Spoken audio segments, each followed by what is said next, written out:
मलका कौसार, मरी और इसके गिरदोनवा में बारिश के साथ शदीद ज़ालाबारी।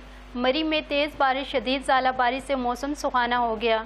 काली घटाओं ने वादी को अपनी लपेट में ले रखा है। बारिश और ज़ालाबारी का सिलसिला तेज़ी से जारी। आपको एक बार फिर बताते चलें, मरी और इसके गिरदोनवा में बारिश के साथ शदीद ज़ालाबारी। मरी में तेज़ बारिश, शदीद ज़ालाबारी से मौसम सुहाना हो गया। काली घटाओं ने वादी को अपनी लपेट में ले रखा है। बारिश और ज़ालाबारी का सिलसिला तेज़ी से जारी। मलका कौसार, मरी और इसके गिरदोनवा में बारिश के साथ शदीद ज़ालाबारी। मरी में तेज़ बारिश, शदीद ज़ालाबारी से मौसम सुहाना हो गया। काली घटाओं ने वादी को अपनी लपेट में ले रखा है। बारिश और ज़ालाबारी का सिलसिला तेज़ी से जारी। आपको एक बार फिर बताते चलें, मरी और इसके गिरदोनवा में बारिश के साथ शदीद ज़ालाबारी।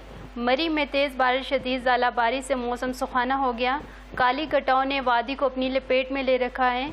बारिश और ज़ालाबारी का सिलसिला तेज़ी से जारी। मलका कौसार, मरी और इसके गिरदोनवा में बारिश के साथ शदीद ज़ालाबारी। मरी में तेज़ बारिश, शदीद ज़ालाबारी से मौसम सुहाना हो गया। काली घटाओं ने वादी को अपनी लपेट में ले रखा है। बारिश और ज़ालाबारी का सिलसिला तेज़ी से जारी। आपको एक बार फिर बताते चलें, मरी और इसके गिरदोनवा में बारिश के साथ शदीद ज़ालाबारी। मरी में तेज़ बारिश, शदीद ज़ालाबारी से मौसम सुहाना हो गया। काली घटाओं ने वादी को अपनी लपेट में ले रखा है। बारिश और ज़ालाबारी का सिलसिला तेज़ी से जारी।